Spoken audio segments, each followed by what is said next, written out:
Hello friends, the most awaited companies compliance facilitation scheme 2026 अब आ चुकी है 24 फरवरी 2026 को वाइड जनरल सर्कुलर नंबर 1/2026। इसके अंदर जिनकी भी एनुअल फाइलिंग पेंडिंग है या फिर जो कंपनीज डोरमेंट स्टेटस में जाना चाहती हैं या स्ट्राइक ऑफ करना चाहती हैं तो उनको रिलीफ दिया गया है और इम्यूनिटी ग्रांट करी गई है फ्रॉम पेनल्टी ऑल्सो। तो चलिए पढ़ लेते हैं इस सर्कुलर को और जान लेते हैं कि क्या बेनिफिट्स दिए गए हैं सर्कुलर के अंदर कंपनीज को। तो सबसे पहले आपको पता है 1 अप्रैल 2018 से जो भी एडिशनल फीस थी पर फाइलिंग ऑफ AOC 4 MDT 7 वो 100 रुपए पर डे लगा करती थी, जिसमें कोई भी अपर लिमिट नहीं थी। तो उसी के लिए आइए इसको पढ़ते हैं कि क्या उसमें रिलीफ दिए गए हैं। This ministry has been taking several initiatives from time to time to provide ease of doing business to the corporates. The number of active companies has crossed the 20 lakh mark and the rate of growth of companies in the country corresponds to the increase in the formalization of the economy, which consists of many new age entrepreneurs, MSMEs, producer companies, OPCs, etc. The ministry has received representations from various stakeholders, including these companies, with a request to waive off additional fees through a scheme. It has been noted that some of these companies, including MSMEs and private companies, have not been able to complete their annual filing in time, leading to the situation of additional financial burden on account of additional fees payable due to delay. तो इसमें बताया गया है कि जो भी MSMEs, private companies, small companies थी उनको जो भी लेट फाइलिंग करी है, मतलब जिन्होंने अपनी टाइम से फाइलिंग नहीं करी है, तो उनके ऊपर एक एडिशनल बर्डन पड़ रहा था। 100 रुपए पर डे के हिसाब से पर फॉर्म के ऊपर काफी फीस बन रही थी, तो उनको रिलीफ प्रोवाइड करने के लिए इन्होंने ये स्कीम लॉन्च करी है। In order to give one-time opportunity to allow companies to file their documents related to annual return and financial statement in the MCA 21 registry or to file for dormancy closure, the central government, in exercise of the powers conferred under Section 460, read with Section 403 of the Companies Act, has decided to condone the delay in filing the above mentioned document with the registrar wherever applicable through a scheme, namely Companies Compliance Facilitation Scheme 2026. The scheme is aimed at improving compliance levels and ensuring that the corporate registry reflects the accurate and up-to-date information. Additionally, it is aimed at facilitating inactive or defunct entities to opt for dormancy closure by paying lesser fees.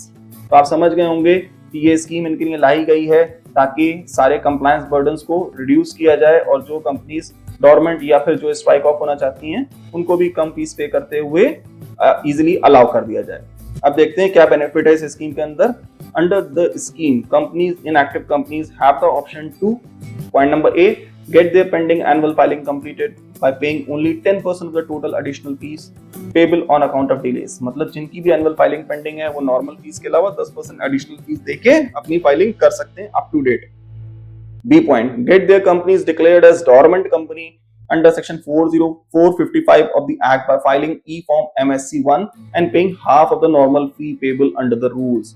तो जो भी company dormant company का status लेना चाहती हैं तो वो भी आज आधी फीस देके इस स्टेटस को फॉर्म फाइल करके प्राप्त कर सकती हैं। Point number C, get their companies struck off by filing an application in e-form STK2 during the currency of the scheme by paying 25% of the filing fees. जो भी कंपनीज अपना strike off कराना चाहती हैं कंपनी का name from the register तो वो भी कर सकती हैं by paying only 25% of the normal filing fees. ये स्कीम कब से कब तक एप्लीकेबल है? The scheme shall come into force from 15 April 2026 and shall remain in force till 15 July 2026। 15 अप्रैल 26 से लेके 15 जुलाई 2026 तक ये स्कीम एक्टिव है, तो आप इसके अंदर बेनिफिट उठा सकते हैं। यहाँ पे कुछ डेफिनेशंस दी गई हैं एक्ट की, कंपनी की, कौन कौन से फॉर्म्स के अंदर इसमें रिलीफ मिलेगा। अब इसकी एप्लीकेबिलिटी के बारे में जान लेते हैं। All companies except for the following are permitted to file relevant e forms which were due for filing on any given date in accordance with the provisions of this scheme. Point number A, companies against which action of final notice by striking off the name under section 248 of the act has already been initiated by the registrar. मतलब जिसका पहले से strike off procedure start हो गया है वो अब इसका बेनिफिट नहीं ले सकते हैं। Companies which have filed application for striking off their name from the register of companies, जिन्होंने पहले से strike off की एप्लीकेशन फाइल कर रखी हो वो भी यहाँ पे अप्लाई नहीं कर सकते हैं।